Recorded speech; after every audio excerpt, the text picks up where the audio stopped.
Ok. Olá, olá a todos, a todas, o canal O que rola na Geronto, de novo, num novo episódio aqui, agora, com um assunto impressionantemente importante. Nós vamos falar de slow medicine. Slow medicine, ou vou falar aqui, vamos dizer, em tradução meio livre, medicina sem pressa.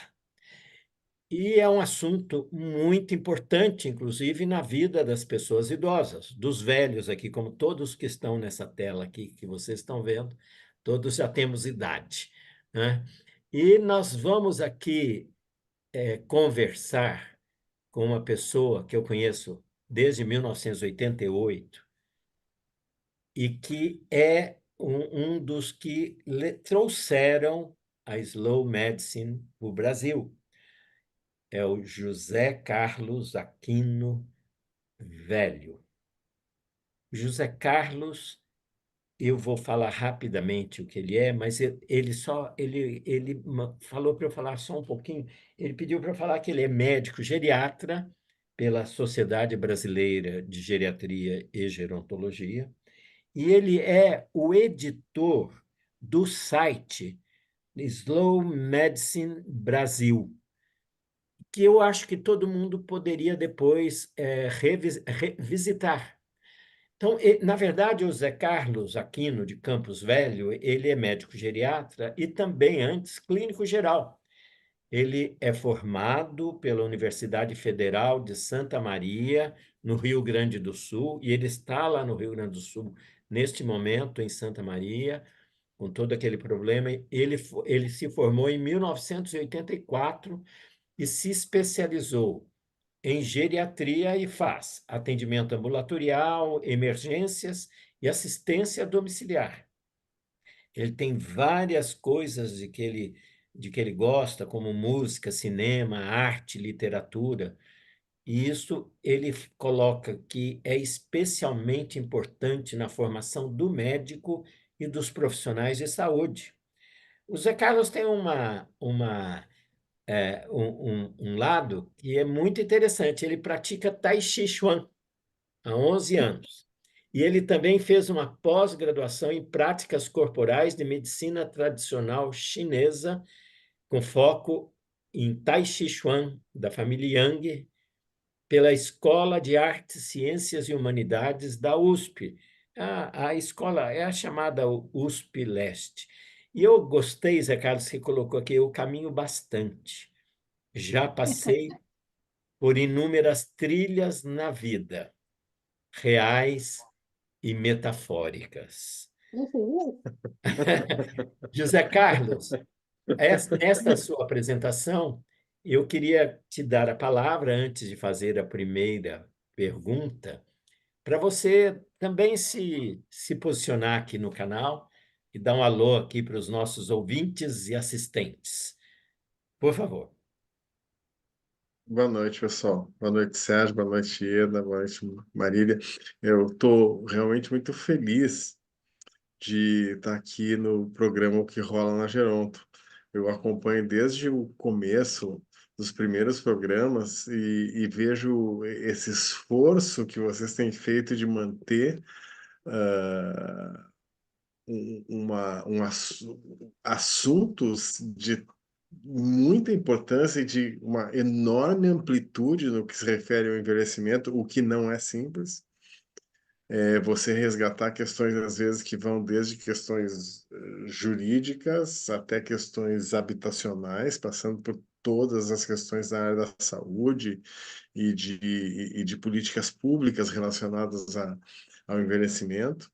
Então, eu me sinto muito feliz e orgulhoso pelo convite de poder conversar um pouquinho sobre esse assunto que eu venho me dedicando aí nos últimos anos, que é a divulgação, o entendimento e a divulgação das ideias da slow medicine, né, aqui no Brasil.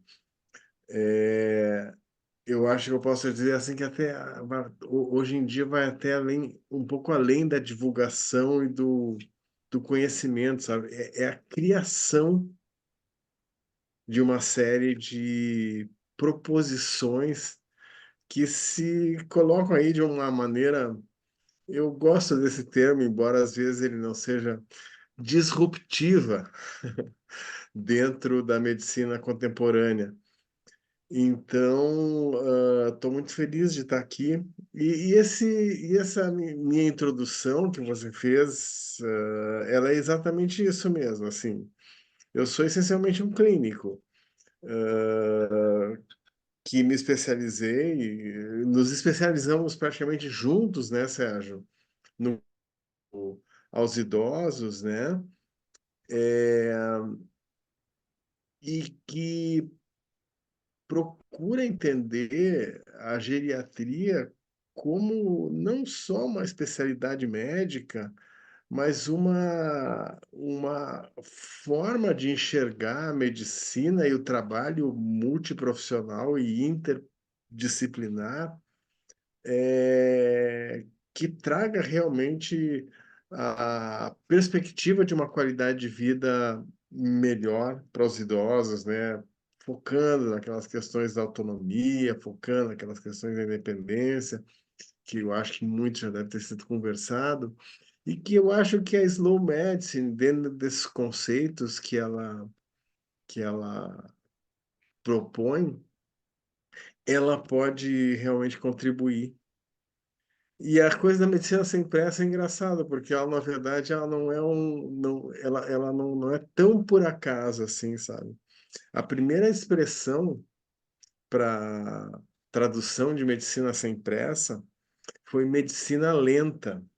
E a medicina lenta não me parecia assim um termo que desse conta da abrangência que a slow medicine propunha. A slow medicine, na verdade, ela é uma vertente, né, de um movimento maior que é o movimento slow food, né? Zé Carlos, você já está entrando no que eu queria te perguntar, então eu já te pergunto, e se você continua, o que é slow medicine? Essa é, então é a primeira pergunta. Você já está falando, pode continuar.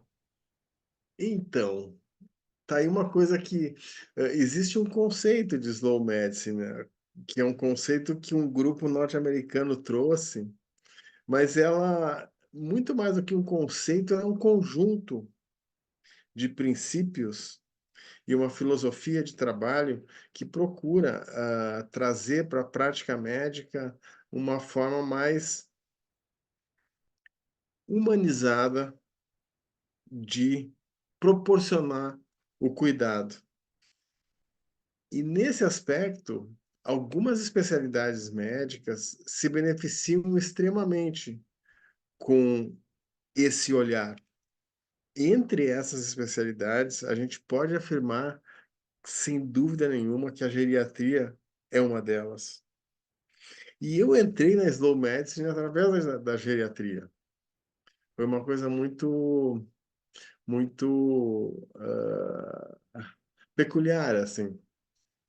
Eu só vou contar a história da medicina sem pressa antes, porque um dia, quando eu falei em slow medicine para um amigo meu jornalista, ele me disse assim: "Você tem que ter uma tag, tu tem que ter alguma coisa que chame as pessoas". E aí eu falei da medicina lenta e cara, medicina lenta não dá, porque a coisa pode ficar meio esquisita, assim, sabe? Tem dois ambulatórios, né? Tem o ambulatório da medicina lenta e tem o ambulatório da medicina rápida, né? Lá na medicina lenta os caras são legais, eles te ouvem, isso, aquilo, mas demora para burro, né? E já ali na medicina rápida você vai lá e faz todos os exames rapidinho, é atendido, pega teu remédio e vai embora. Então não podia ser assim, né? E a medicina sem pressa, ela veio com outro. Eu estava dirigindo, indo para o hospital e falei: puxa, uma tradução para slow medicine, uma tradução que não seja uma tradução literal, pode ser a medicina sem pressa. E eu descobri, alguns anos depois, que um médico daqui de Porto Alegre, daqui do Rio Grande do Sul, o Dr. Flávio Canter, havia escrito um artigo para o jornal Zero Hora, onde ele escrevia assim: fala-se de uma slow medicine, uma medicina sem pressa. Foi a primeira vez que esse termo foi divulgado na mídia brasileira em 2012. Então, essa questão é bem interessante, né? Daí veio essa expressão medicina sem pressa que a gente acabou absorvendo e hoje ela realmente conseguiu fazer uma parte bastante troncular assim do conceito do movimento, né? Mas assim, falando realmente assim é uma forma de medicina que basicamente ela ela busca fazer com que o tempo tenha um papel essencial dentro da prática médica. Então a gente acaba criando, sabe, Sérgio, alguns conceitos que nos facilitam assim o entendimento. A Sociedade Italiana de Slow Medicine, que foi a primeira sociedade que foi fundada de uma maneira formal, assim, em 2011, em Torino, e eles tinham um vínculo bastante profundo com a questão do movimento Slow Food, que já vinha se estruturando já desde a década de 80, de 1980, né? Eles criaram um manifesto. Esse manifesto propunha uma medicina que eles diziam sóbria. E o que queria dizer uma medicina sóbria? É uma medicina onde fazer mais não significa fazer melhor.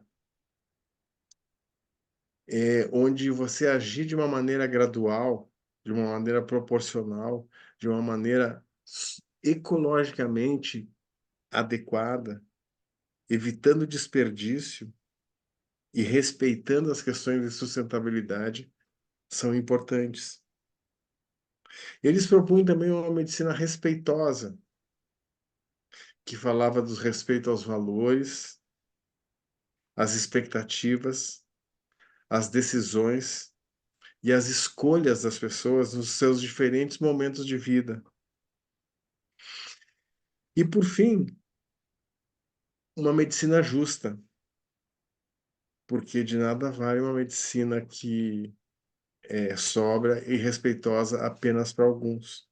A gente está aí dentro de um grande movimento da Organização Mundial de Saúde, que é que é o foco da nossa década, né? Que é a saúde para todos, né? Então, uma medicina justa, ela só vai ser justa se todos tiverem acesso a uma medicina com essa qualidade, com essas características. Esse manifesto, então, foi produzido em 2011, lá pela Associação Italiana de Slow Medicine, que hoje é uma organização não governamental, e, e ele foi traduzido em 6 idiomas, né?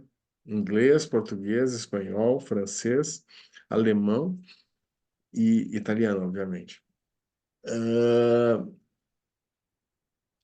Ele é uma das coisas que embasa a Slow Medicine, sabe? Ao mesmo tempo, um grupo holandês fundou um instituto que eles chamavam Instituto Holandês de Slow Medicine.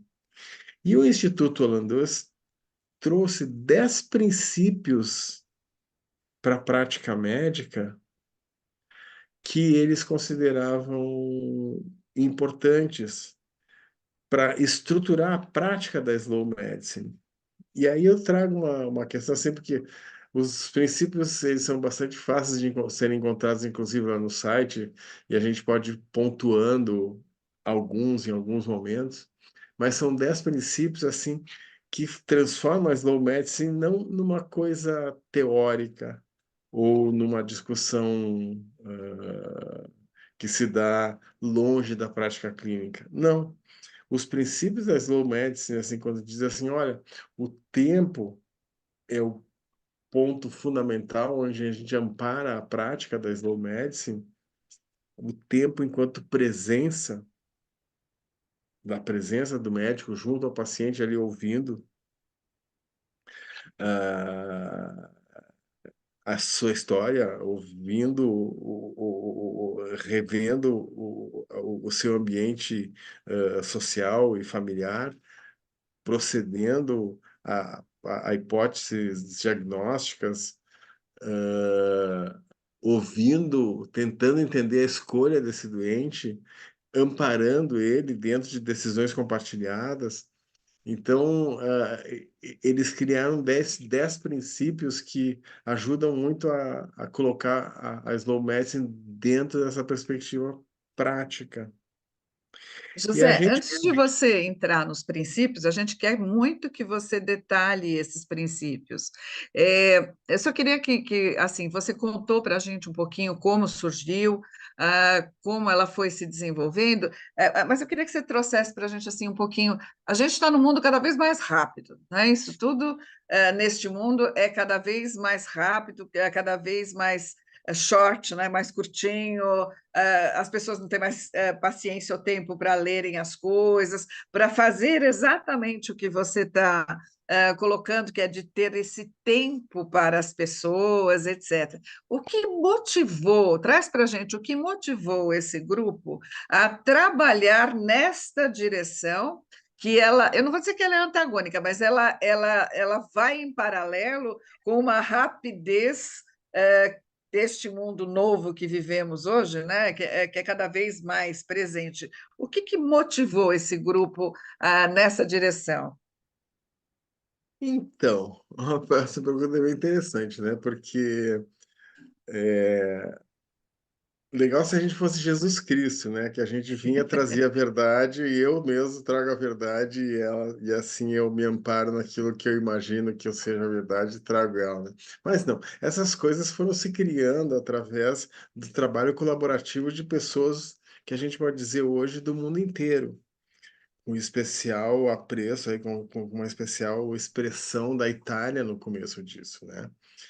Porque o Carlo Petrini, que foi esse jornalista e ativista italiano que fundou o movimento Slow Food, lá na Itália, na Piazza di Espanha, que é um ponto icônico lá da capital italiana, foram fundar um restaurante de fast food lá, né? E aí os caras abraçaram a praça e disseram assim, não, aqui na Piazza de Espanha não vai se fundar um restaurante de fast food. A gente aqui na Itália tem uma cultura culinária enorme, a alimentação para a gente tem um papel assim social, familiar, cultural. A produção de alimentos, os nossos alimentos tradicionais são essenciais. Aqui não é lugar de fast food. Bem, o restaurante de fast food foi inaugurado, mas de qualquer maneira, o movimento aconteceu. E a partir de 1989, depois de uma reunião em Paris, onde eles criaram um movimento Slow Food, também baseado num manifesto que propunha um alimento bom, limpo e justo, né? Que onde a questão estava relacionada também à produção do alimento, à distribuição do alimento, não se baseava só naquela questão de você ter um restaurantezinho maneiro ali, com o dono plantando os ingredientes no fundo do quintal e demorando um tempão. Não, era muito mais do que isso, era um movimento político. Tanto que eles dizem que alimentar-se é um ato político, né? O pessoal da Slow Food. É, um cara chamado Cal Honoré, que eu acho que ele teve um papel importante, ele é um jornalista britânico, ele pelo menos mora hoje em Londres. Ele um dia, ele estava, recorda no livro dele, que chama Devagar, o nome do livro, que ele estava um dia numa praça, numa cidadezinha no interior da Itália, deitado ali na juventude dele, vendo o tempo passar, as pessoas fazendo, levando aquela vida dela tranquila, numa cidadezinha do interior da Itália. E disso ele vira para 20 anos depois, ele na fila de espera do aeroporto, esperando o avião, tentando dar um jeito de passar na frente, porque ele tinha pressa para resolver coisas. E aí ele descobriu um livro que falava de histórias de ninar em 1 minuto, né? Porque ele queria chegar em Londres, encontrar o filho dele, mas ele teria que dar uma atenção para o filho. Então, ele disse assim, pô, histórias de ninar em 1 minuto é o que eu preciso para resolver minha vida, né? E quando ele chegou em Londres e viu o filho dele esperando ele disse, meu Deus, o que que eu estou fazendo? Sabe, o que que eu estou fazendo na minha vida, assim, para onde está me levando essa questão da pressa? E aí, então, o Cauã Hill ajudou a apontar para que essa questão da pressa e da velocidade talvez estivesse comprometendo profundamente a qualidade da vivência que as pessoas tinham das coisas. E a partir daí, o Cauã Hill teve um papel importante nesse sentido, porque ele conseguiu evidenciar e estudar e explorar várias áreas da vida que precisavam, talvez, de um processo de desaceleração, que iria na corrente contrária àquele processo habitual que estava acontecendo, que tudo estava ficando mais acelerado. Com a chegada da internet, posteriormente com a chegada das redes sociais, as coisas foram tomando uma velocidade que a gente não conseguia mais realmente dedicar o tempo que as coisas mereciam para que elas fossem efetivamente avaliadas de forma adequada. E em 2002, um médico chamado Alberto Dollara, um cardiologista italiano, ele chegou a escrever um artigo que chamava Um Convite à Slow Medicine, que ele dizia assim, olha, eu acho que essas coisas que o pessoal da Slow Food está trazendo, elas também podem ser trazidas para dentro da medicina. Tem algumas situações em que o tempo pode ter um papel muito maior, melhor em termos de resultados do que a tecnologia e a pressa. E aí ele citava algumas situações.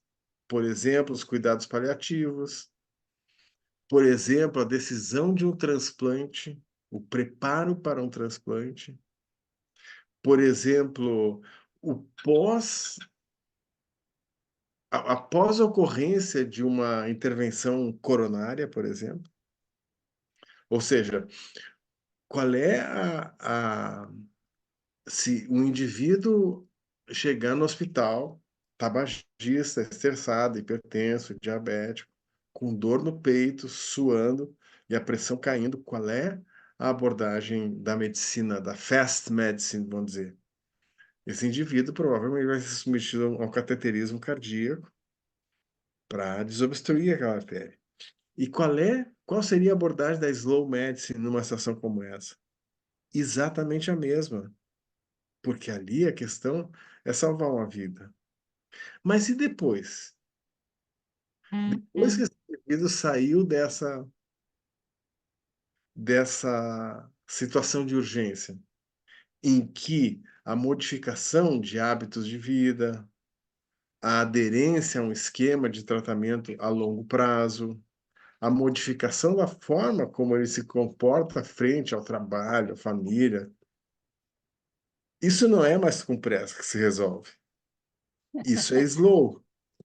Deixa eu te perguntar, José, que eu estou aqui ficando incomodada com algumas coisas. Na verdade, esta medicina sem pressa não é o tempo que se dedica ao atendimento, mas é a sabedoria. Veja se eu estou compreendendo, que eu acho que isso que para a gente, para mim, né, que estou nesse processo de aprendizagem, inclusive aqui eu tenho um conceito que é uma prática baseada em sabedoria, que compreende as necessidades de cada paciente e busca nas evidências científicas que possam ajudá-lo. Aí, falando de Brasil, falando de SUS, eu pergunto: dá para fazer medicina sem pressa, em consulta, cujo tempo médio destinado à consulta é 15 minutos? Como é que na prática isso funciona? E aí, no bloco, na pergunta anterior, você já ensaiou que ia falar de alguma coisa de princípios desta medicina. Na verdade, a minha questão é muito prática. Como que ela se dá na prática? Isso. Você que é o médico que trabalha, por exemplo, estou vendo que várias pessoas nos escutam aqui, no SUS, que tem uma produção, uma meta, uma cota para atender as pessoas. Como isso se faz? Na verdade, a gente está falando, não é o tempo destinado, mas é aquilo que se aplica. Você deu o exemplo do sujeito que chega com dor no peito, o procedimento é o mesmo de salvar a vida. Mas e esse depois, como funciona? E fala pelo menos 3 princípios que sustentam esta minha pergunta que eu lhe fiz. Fui clara? Foi bem clara. Eu acho essencial.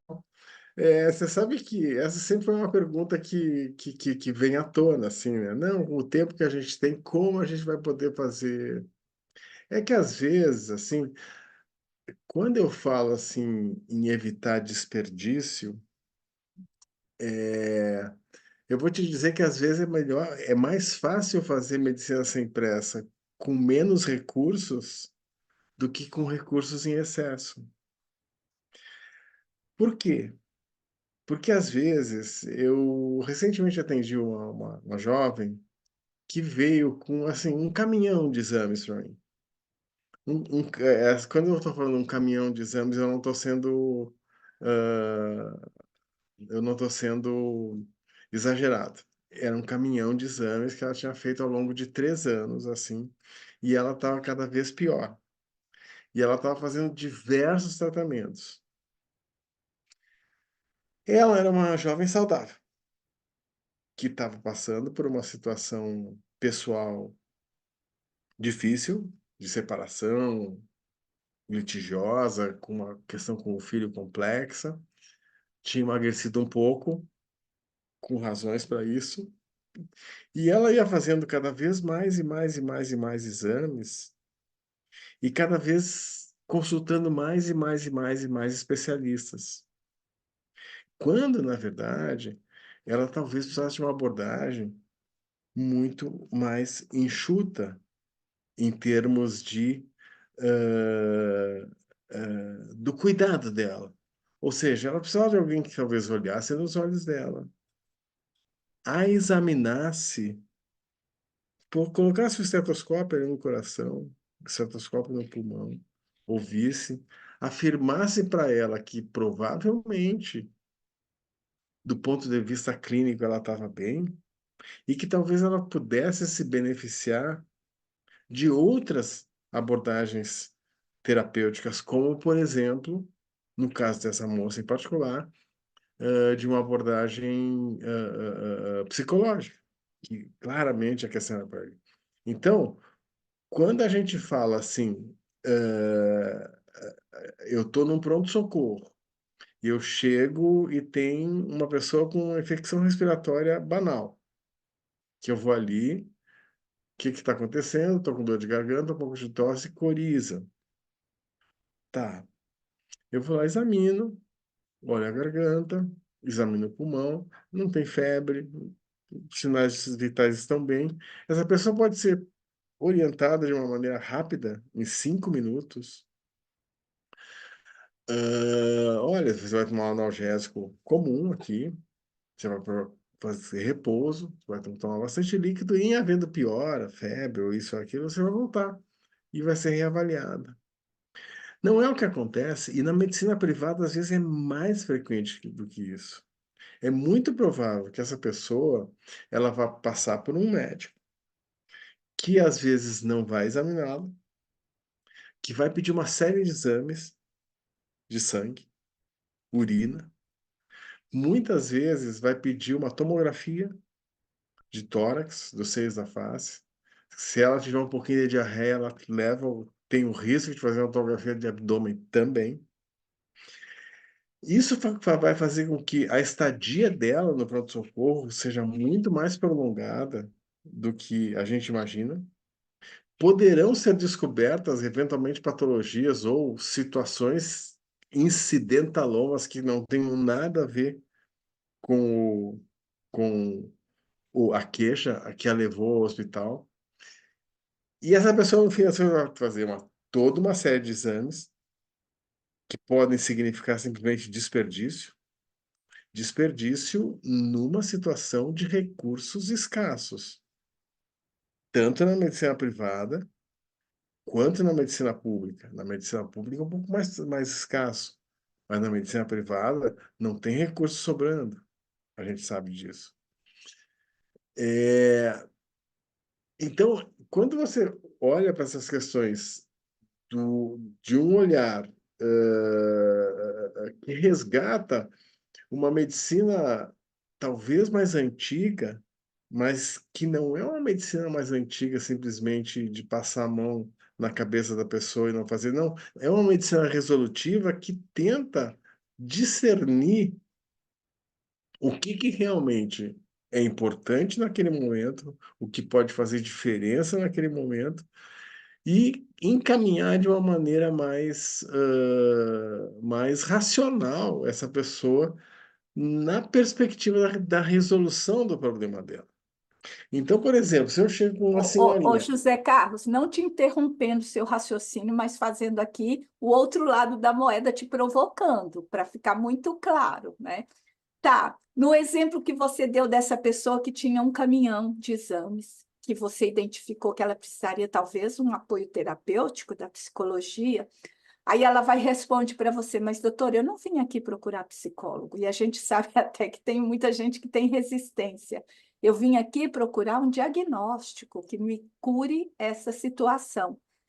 Do mesmo exemplo que você está dando deste caso aí, do hospital que vai encarecer o tratamento. Eu não estou discordando, tá? Eu estou me pondo aqui no lugar de quem tá recebendo esse atendimento e que vem com esses princípios que sustentam a intervenção. Ele vai chegar, porque nós temos historicamente na saúde pública brasileira, a medicina, ela está centrada no saber médico só. E eu posso até fazer terapia, mas que o médico me prescreve muitas vezes tem mais valor, inclusive, do que aquilo que eu estou ouvindo de um terapeuta. E eu sou assistente social, tá? Só para fazer o contraponto aqui com esta vivência. Eu queria, assim, na prática, na verdade, e até pensando nesse sistema de saúde nosso que atende, no caso das pessoas idosas, que é o nosso foco, em alguns lugares, é 100% SUS, que dependem do atendimento, e que também nem todos os municípios têm um sistema de saúde com resolutividade. Aí o idoso que está carregando uma doença, uma dor crônica, há 500 anos, chega, escuta isso, ele vai sair e falar assim, o médico nem deu atenção porque eu falei. Estou certa. eu acho que o erro aí é que o médico não tenha dado atenção, basicamente. Porque a ideia essencial é que o médico dê a atenção dele para o paciente. Quando a gente fala de presença, quando a gente fala de tempo, a gente fala de presença. Então, a atenção tem que ser dada. Mas muitas vezes, assim, um outro princípio da slow medicine que a gente chama, né, que tem a ver com autonomia, que tem a ver com autocuidado, que tem a ver com a autorresponsabilidade em saúde, né, é a decisão compartilhada, né? Então, assim, muitas vezes você não vai conseguir, por exemplo, resolver a situação naquele momento, mas você tem que estar ali presente no sentido de procurar, talvez, dar um encaminhamento adequado para aquela pessoa, sabe?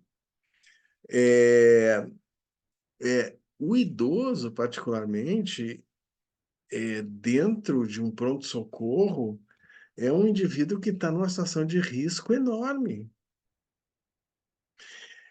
É, Hoje em dia, eu gosto às vezes de falar situações clínicas que isso permite que a gente consiga entender melhor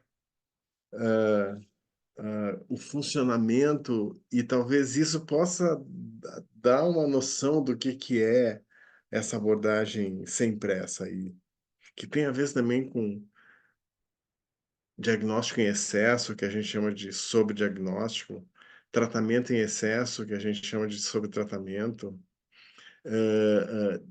desprescrição, que é a ideia de retirada de medicamentos que não têm mais sentido, ou que fizeram sentido, ou que em nenhum momento fizeram sentido. Então, esses conceitos todos, eles permeiam essas ideias da slow medicine.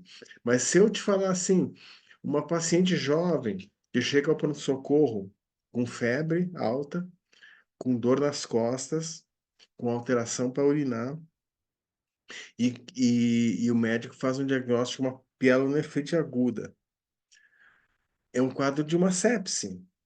E o tratamento tem que ser um tratamento rápido. Essa paciente tem que ser submetida a antibiótico-terapia, ela tem que ser submetida a uma hidratação rigorosa e muitas vezes vai ser até transferida para uma unidade de terapia intensiva, se você tiver esse recurso disponível, para que ela possa ter a vida dela preservada. Esses são os protocolos hospitalares. E aí eu te falo de uma senhora que vem de uma casa de repouso, com 92 anos, e ela já tem um quadro demencial avançado, ela já está acamada. E ela chega ao hospital com a pressão um pouco baixa, com uma febrícula e com uma alteração no exame de urina dela. E essa senhora, talvez ela receba exatamente o mesmo tratamento que a jovem recebeu. Ela vai receber o soro, o antibiótico e vai para a unidade de terapia intensiva. Na unidade de terapia intensiva, o que pode acontecer com essa paciente são verdadeiras tragédias, são verdadeiras cascatas iatrogênicas. Porque, como muitas vezes, talvez ela já tenha algum grau de comprometimento cognitivo, o risco que ela tem de ficar confusa dentro da unidade de terapia intensiva, acabar fazendo um quadro de delírio, e por isso acabar sendo restrita. Restrição física, que é uma coisa que hoje a gente deve, eu acho que talvez você já tenha até discutido em alguns momentos anteriormente o que é a violência da restrição física em uma pessoa idosa, né?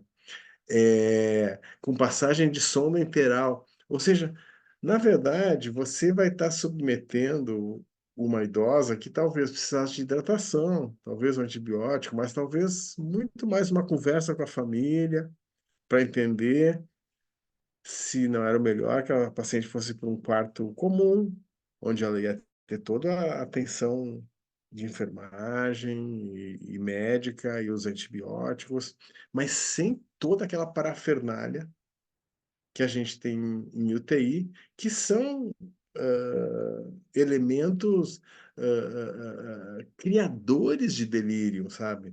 Então, assim, essa diferença de abordagem de acordo com a situação existencial do paciente que chega a um pronto-socorro deveria ser contemplada pela medicina no cotidiano, mas nem sempre é. Os Zé Carlos, protocolos, eles... desculpa. Pode falar, né? Não, era isso, isso que eu queria te perguntar. Se você está mostrando algumas coisas que mostram que vão para um lado de que a medicina, slow medicine está se propondo alguma coisa um pouco diferente do que é o habitual, né? Você agora estava falando desse caso. Eu queria até que você acentuasse um pouco essa questão. Eu queria, quais são essas diferenças no modo de atendimento à pessoa da slow medicine em comparação com a medicina habitualmente praticada aqui nesse país, né? Essa coisa aí.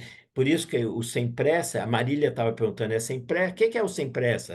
Uma pessoa, 15 minutos no SUS, dá para ser sem pressa? Mas, enfim, é, é, quais são essas diferenças entre o atendimento que a Slow Medicine propõe e o atendimento habitualmente feito aqui neste país como um todo? Então, infelizmente, Sérgio, a gente trabalha dentro de um nível um pouco utópico, sabe? eu não tenho a menor dúvida de que a slow medicine, ela nunca vai ser a corrente principal da medicina, assim, sabe? Ela não vai ser o mainstream. Ela vai ser ali uma, uma maneira de pensar, uma maneira de propor às pessoas um olhar diferente para as intervenções médicas, sabe? É, a gente sempre fala que o nosso horizonte teórico é a medicina baseada em evidências. E a medicina baseada em evidências, ela, a gente coloca como horizonte teórico, mas ela não, nós não somos medicina baseada em evidências, nós somos mais. Sabe? Porque a gente incorpora dentro da ideia da medicina baseada em evidências outras questões, como a medicina narrativa, que é uma coisa muito interessante, como os cuidados paliativos, como uma iniciativa americana que chama Choosing Wisely, né?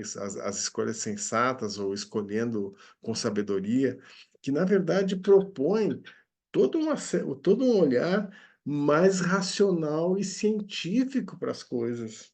A gente não se afasta da ciência, na verdade, a gente se aproxima dela. Quando eu digo assim, osteoporose, qual a idade que uma pessoa sem fatores de risco maiores deve ser submetida à primeira densitometria óssea? Aos 65 anos, a mulher, e aos 70 anos, o homem. Se você for ver, você vai ver dezenas de mulheres que antes da menopausa já estão fazendo anualmente a sua densitometria óssea. E anualmente, às vezes, sendo submetidas a tratamentos que posteriormente vão deixá-la em situações complicadas. Por quê? Porque, na verdade, quando você realmente precisar de tratamento, você vai ter já queimado etapas anteriores. Então, essa questão do uso pouco racional da tecnologia, que é um outro dos nossos princípios bastante importante, é algo essencial, assim. O uso abusivo de estatinas, por exemplo, assim.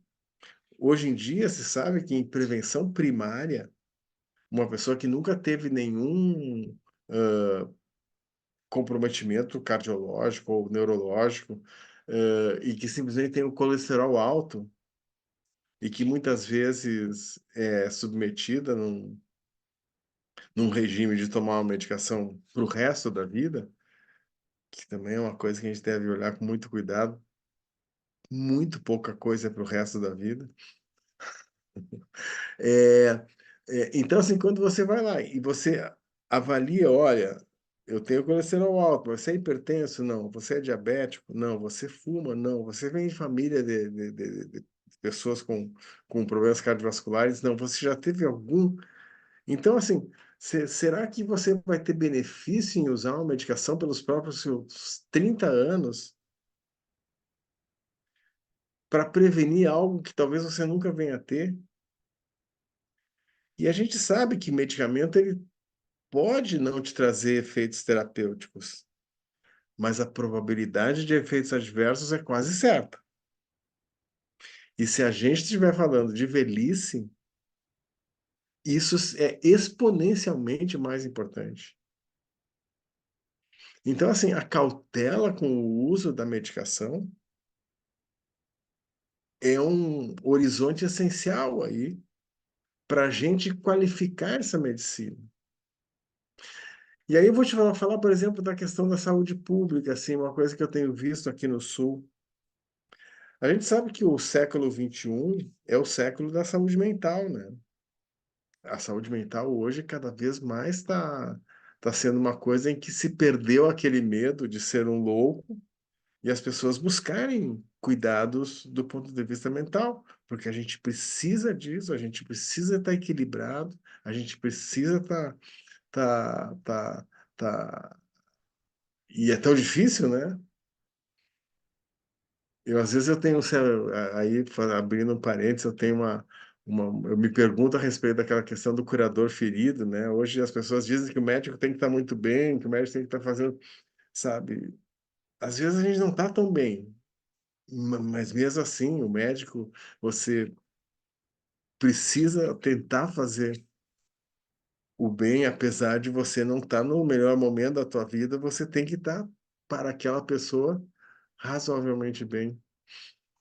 Mas então essas questões todas assim que ampliam da medicina baseada em evidências, eu acho que nos trazem outros elementos. Às vezes a gente diz que a slow medicine é como se fosse um guarda-chuva, é como se fosse uma caixa de ferramentas que assim que traz para a tua prática elementos que você busca em outras áreas, tanto da medicina como em outras áreas do conhecimento, como essencialmente em outras áreas, quando a gente fala da atenção à saúde. A gente até tem procurado evitar a utilização da expressão relação médico-paciente. A gente tem usado a expressão relação clínica. Por quê? Essa expressão foi um bioeticista espanhol, o Dr. Diego Gracia, que trouxe. Porque ele diz que hoje em dia a relação médico-paciente é só um aspecto da relação que se dá entre pessoas, onde existe muito mais do que dois sujeitos. Não é o médico e o paciente, numa relação muitas vezes verticalizada. Você tem uma relação, na verdade, que é horizontalizada, onde a família tem um papel, onde outras pessoas, como cuidadores informais, têm papel, onde outros profissionais têm um papel, seja o dentista, seja o nutricionista, seja o farmacêutico, seja o terapeuta ocupacional, seja o psicólogo. E aí, Marília, só para ajudar a responder, uma das maneiras que a gente tem de trabalhar a falta de tempo é se utilizar mais da equipe multiprofissional. É fazer com que a equipe multiprofissional passe a ter esse papel essencial que ela tem. O médico, ele detém apenas um tipo de conhecimento hoje. Tem tanta coisa que o médico não consegue fazer. A minha mãe é nonagenária e ela tem hoje um problema pulmonar bastante sério, que felizmente está estável. E o que está fazendo uma diferença brutal e fundamental no tratamento dela é a abordagem fisioterápica. E aquela menina que faz a fisioterapia com ela, que está fazendo um trabalho extraordinário, ela está fazendo uma slow fisioterapia sem mesmo que ela saiba que conceito é esse, sabe? Porque ela simplesmente criou uma relação de confiança e de empatia com a minha mãe, e, e a minha mãe percebe resultados evidentes do tratamento que está sendo oferecido para ela.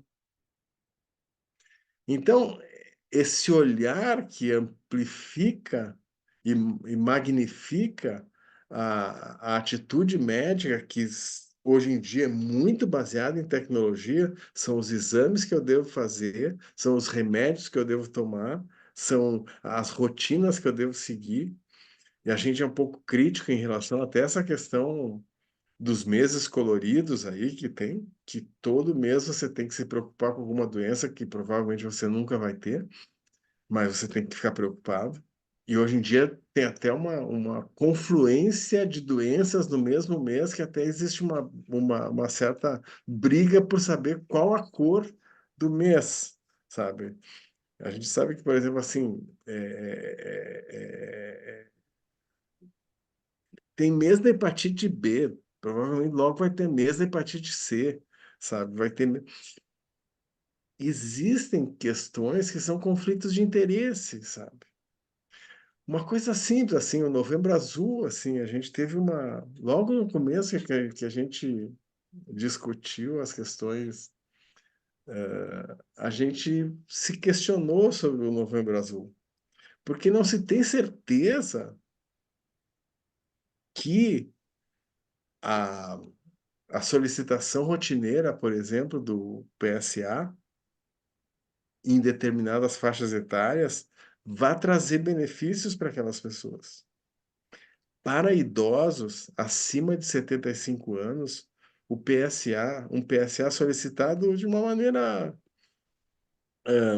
não muito racional, pedir um exame a mais. Aquele PSA pode significar um problema na vida de um idoso que jamais teria um problema relacionado à próstata.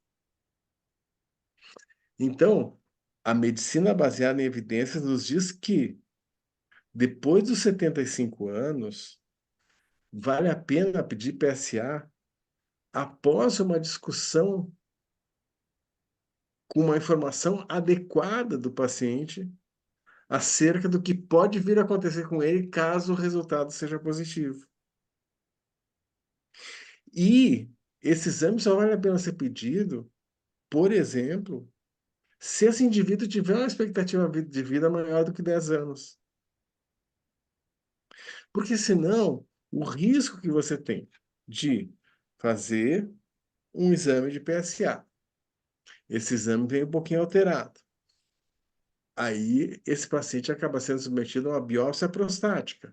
Essa biópsia prostática, ela não é isenta de riscos. Ao contrário, existem casos de septicemia, até inclusive morte, que podem ser decorrentes de uma banal biópsia prostática.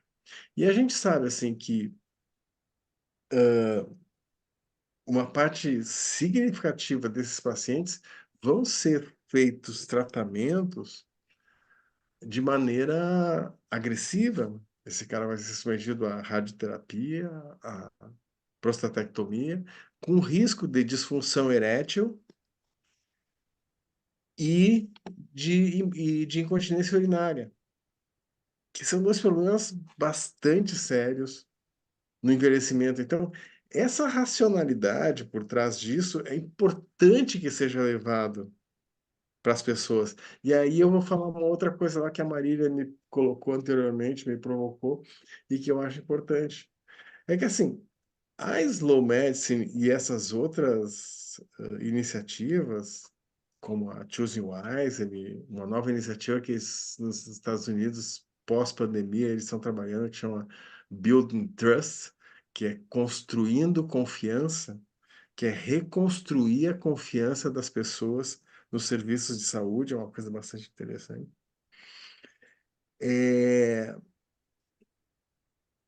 Quando a gente propõe esse olhar menos invasivo, menos mais baseado em racionalidade nos desejos que a pessoa nos apresenta, a gente precisa também de ter o reverso. O que eu quero dizer com ter o reverso? A população também vai ter que pensar também um pouco dessa maneira. Esse é uma questão que não pode ficar só na cabeça dos médicos e dos profissionais de saúde. A população tem que começar a pensar melhor nesse modelo que está sendo oferecido para ela, que é um modelo de excesso de exames, que é um modelo baseado em tecnologia, que é um modelo baseado em intervenções, baseado em grandes complexos e eivado de conflitos de interesses. José, isso que você está falando é muito importante. Eu estou no hospital universitário, sou da Universidade de São Paulo, eu estou no hospital universitário agora. O que a gente vê, muito do que você está falando tem a ver com a formação, não é isso? De que formação nós falamos hoje em dia quando a gente fala em slow medicine? Nós estamos formando os médicos para alta tecnologia, aquilo que você falou. Eles sabem fazer diagnóstico a partir de uma série de exames que muitas vezes eles pedem, eu vejo isso no hospital, eles pedem um monte de exames e muitas vezes nem veem todos os resultados deste mundo de exames que eles fazem. Será que a formação também é algo que precisa ser olhado de forma diferenciada para este caminho? eu entendo que isso deveria ser na formação básica, um resgate da clínica mais antiga, que com o passar do tempo foi sendo transformada. Ou isso virou uma especialização. Como é que a gente lida com isso na formação dos profissionais de saúde, dos profissionais médicos hoje em dia? Você sabe que, assim, a slow medicine é uma coisa muito prática. A slow medicine, ela praticamente não está dentro da academia, sabe? Porque Então, ela nem deveria estar, a meu ver. Mas ela poderia permear o pensamento dentro da academia.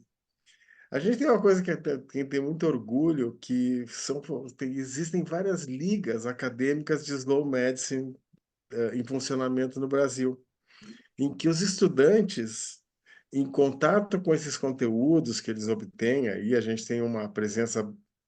O nosso site, ele realmente é um site muito rico, sabe? É de uma riqueza essencial. A gente já tem ele publicado desde 2016. E a gente, além do site, a gente tem assim uma, um trabalho junto às redes sociais, né? Bastante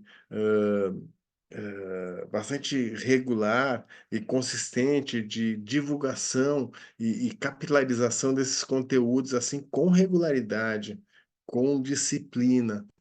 Então, isso acaba chegando, obviamente, aos mais jovens, e uma das maneiras com as quais eles reagem é na formação dessas ligas acadêmicas de slow medicine, onde eles levam à discussão esses conteúdos, assim.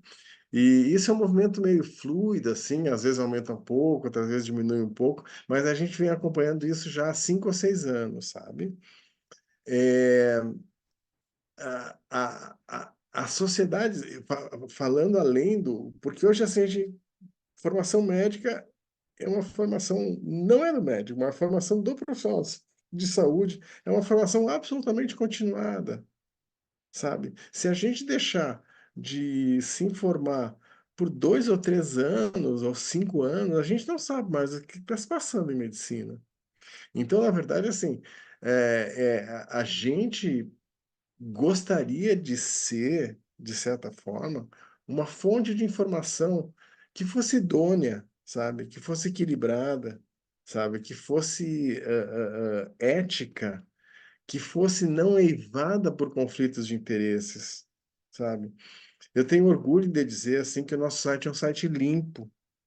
Se você entrar no nosso site, você não vai encontrar nenhuma propaganda de nenhum medicamento, de nenhuma seguradora de saúde, de ninguém tentando te vender exames, nada disso. O nosso site é limpo. Você vai encontrar textos que podem te trazer dúvidas, perguntas, questões e eventualmente até algumas respostas, sabe? Mas eu acho assim que a possibilidade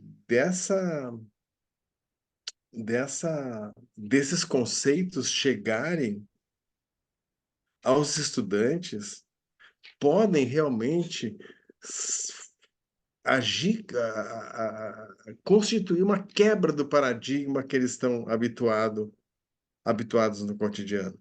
E talvez aí fazer com que eles busquem entender que existem formas alternativas de se praticar a medicina, praticar a atenção à saúde, e que se aproxima mais desses conceitos de humanismo, de cuidado, de racionalidade médica, do que essa sucessão de. Eu sou um pouquinho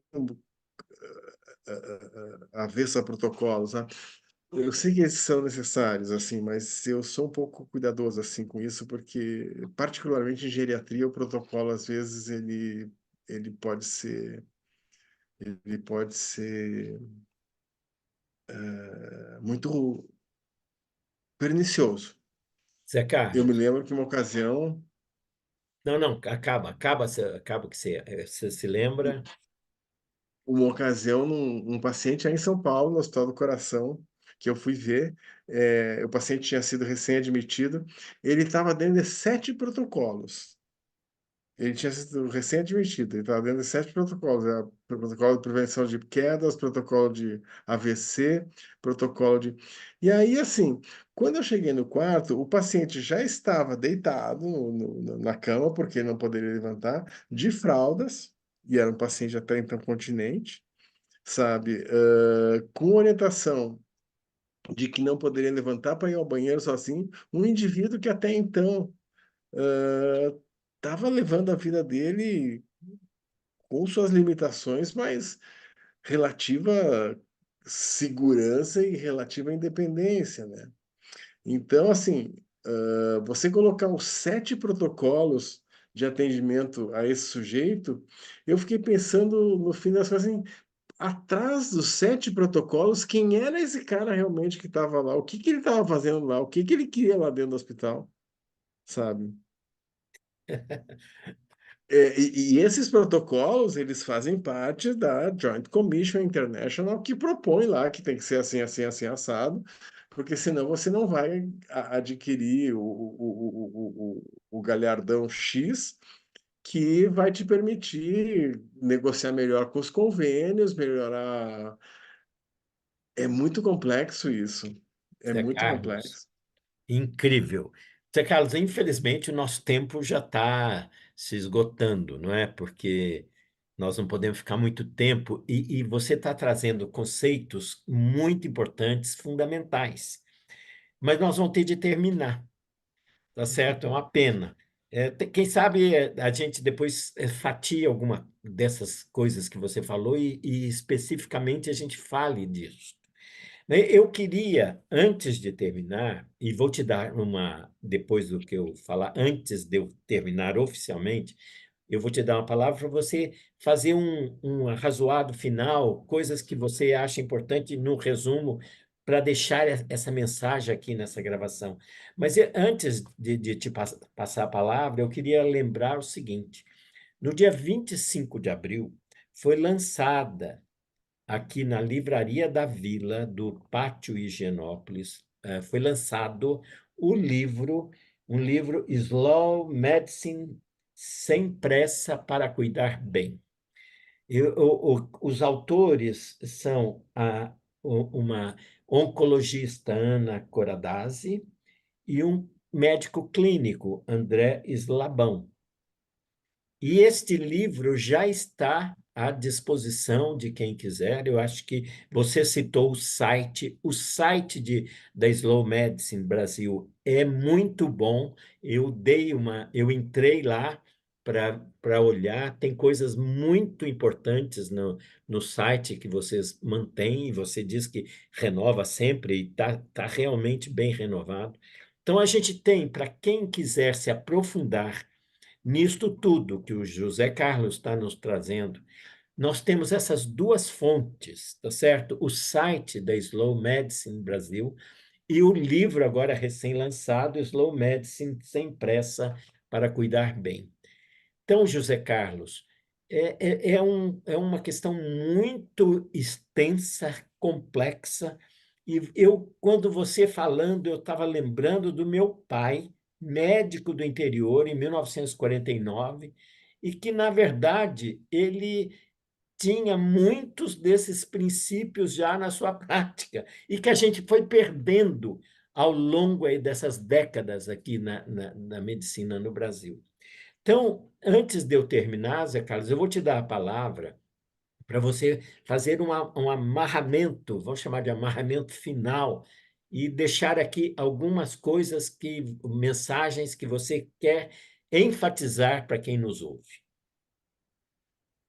Bom, Sérgio, em primeiro lugar, eu queria agradecer de você lembrar o lançamento do livro, né? Esse livro, para nós, tem uma importância fundamental. A Ana Coradazzi e o André Slabão, eles são, assim, colaboradores do site desde o início, assim, sabe?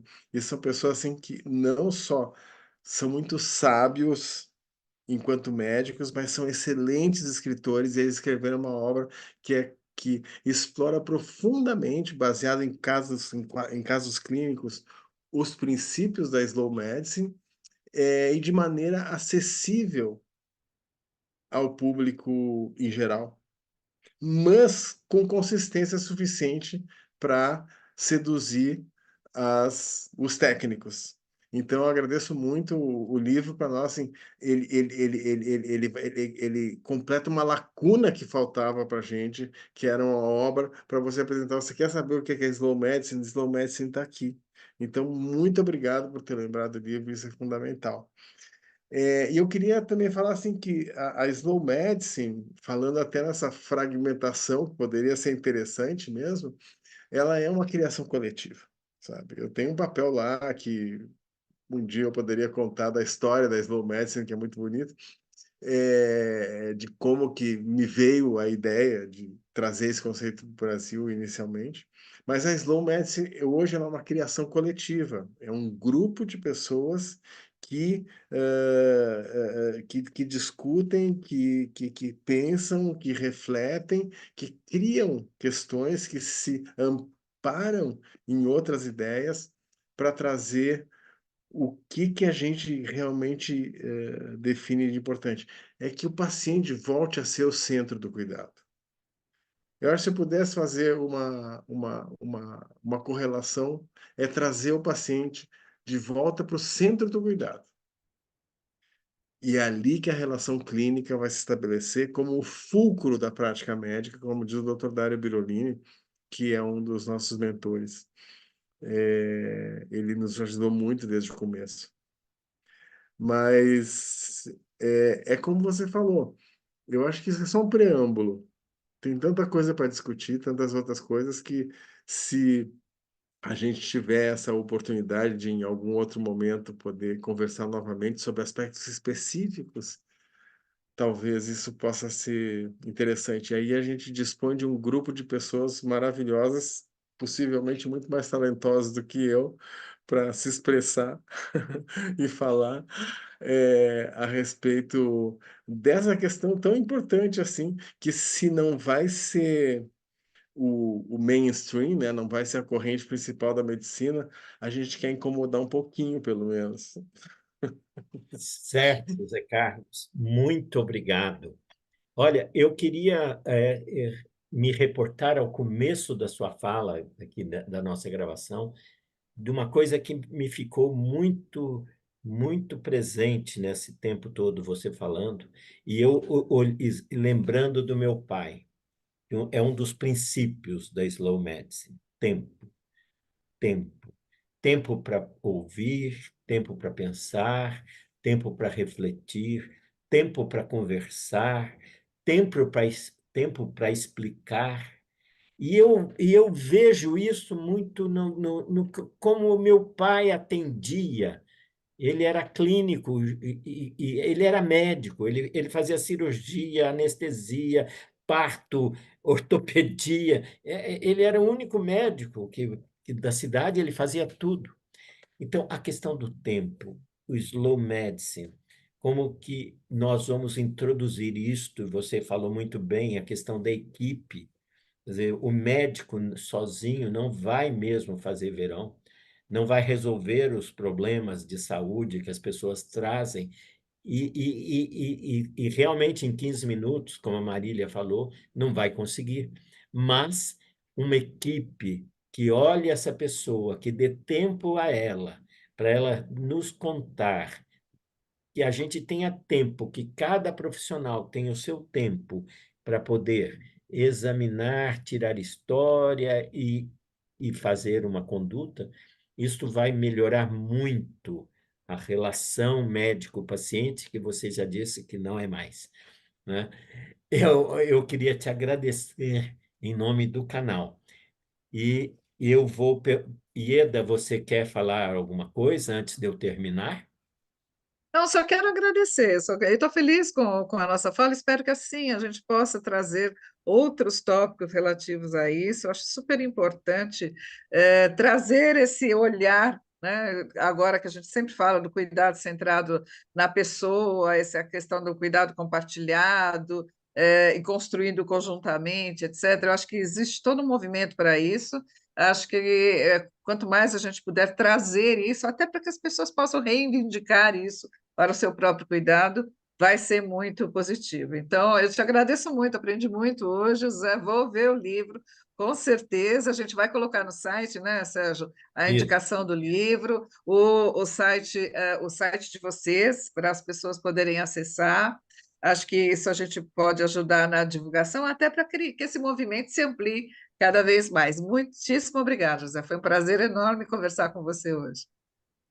Eu é que agradeço. Eu só peço desculpas de talvez não ter conseguido, às vezes, expressar com toda a clareza aquilo que eu gostaria de dizer. Mas, assim, eu sou um apaixonado pela essa ideia da slow medicine, assim, e, assim, se é para deixar algum legado como médico, eu gostaria de deixar essas pequenas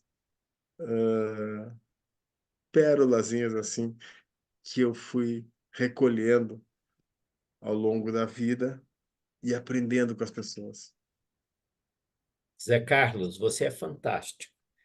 Não é à toa que desde 1988 a gente é amigo. Eu, eu te admiro muito. E eu queria dizer a todos que estão nos vendo e ouvindo, divulguem esta gravação ao máximo, porque essas ideias têm de passar para todos os profissionais de saúde, principalmente aos médicos, com tanta pressa, e que a gente consiga, de fato, ter um atendimento à saúde que seja mais humanizado e menos tecnológico e frio. Muito obrigado. Acionem lá o sininho para receberem as notificações de que novos programas foram gravados e divulguem ao máximo. E se inscrevam no canal se ainda não o fizeram. Tudo de bom para vocês. Zé Carlos, a nossa gratidão pelas palavras. Tudo de bom, Zé Carlos, aí no Rio Grande do Sul, e que vocês tenham aí uma chance de uma reconstrução daí do Estado. Tudo de bom para vocês e até a próxima. Tchau. Tchau, Pessoal. tchau.